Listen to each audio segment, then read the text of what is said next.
Good morning, everyone. You're watching Breakfast Television. Thank you so much for spending some time with us. Well, it is the time of year when family and friends get together to celebrate, but what to do when those family members might share some different viewpoints than your own, and what to tell the kids all about it.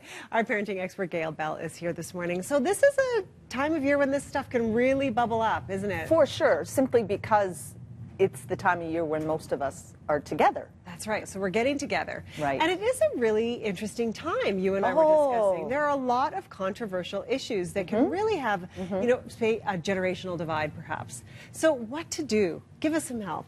Well, really, it is.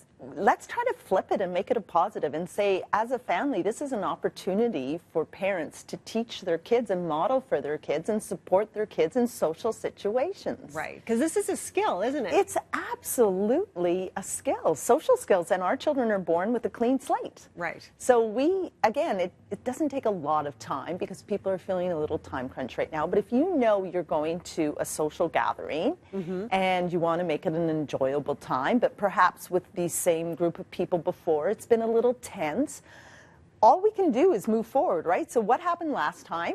How can we learn from that? And what are we going to do this time? So some of the strategies are, well, for little ones, honestly, some people might disagree, but most of it goes over their heads, right? Yeah, so the wee little ones. The middle, like the kind of tween age, the 10 to 13 might sit there and kind of just, big eyes. Whoa, what is happening? And ask you questions after, so be prepared to answer them. And if you have really strong-willed, and I like strong-willed kids, or kids that like to engage in conversation, which is awesome, you might need to coach them a little before you go in and say, you know that you have your opinions on this and you feel very strongly about that. We've talked as a family, but you need to know Uncle Joe is 86 and he lived a completely different life.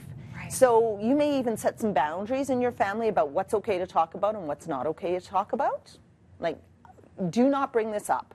You can talk about this subject in our home with Dad and I, or your mom or your aunt, or that's safe with these people, but you need to know that's not okay, because you're going to make Uncle Joe feel really uncomfortable and he might get defensive. So you can set some boundaries around that, but don't try to push the kids away from the dinner table either, right? Keep them at the dinner table because it's such an opportunity for them to learn. Right, because I bet a lot of families would be like, oh, the adults are having a discussion. Here's an iPad, go over there. Exactly, or you guys go down and play the Xbox. Keep them there because it's such a great opportunity for them. And then we can only control what we say.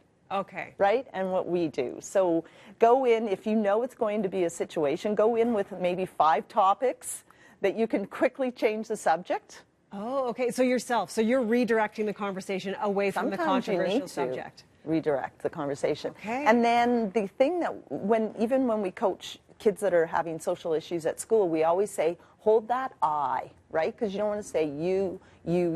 People get defensive. Use the pronoun I. Use the pronoun I. So you can be very courageous and say, I'm uncomfortable with this conversation.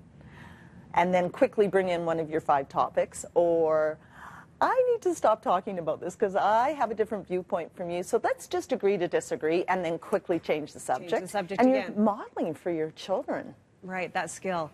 What happens when, and I've seen this happen actually, this has happened in my friend group.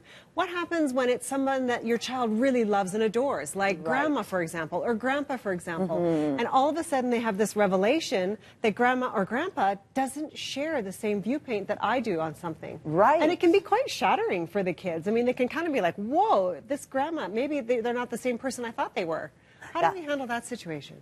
Well, in the moment it doesn't, really work, right? So if you know that might happen before, and we can't think of everything before, but if you know that might happen before, have that conversation. And try to explain, because there's always two perspectives or 2 viewpoints, isn't there? So try to take the time to say, you know what, Uncle, or I don't want to pick on uncles, but, Grandma might have a different viewpoint than you do on this, and you need to understand why.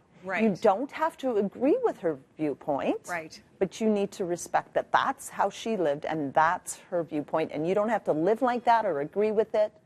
all right, but you need to be respectful to the person. To the person. To the person. So if you can talk about it before, great. If it comes up and you feel shock, you might just want to lean over and just, you know, give your a little pat or back of the shoulder, switch the subject if you can, and then talk to them about this later. Yeah. Gail, fantastic tips as always. But talk about it later. Talk about it later. Don't forget. Okay. Don't forget. Wonderful. Gail, thank you so much. Great tips for this time of year, certainly. Good luck. Yes, we right? all need We're it. all going to need this in the next couple of weeks. All right.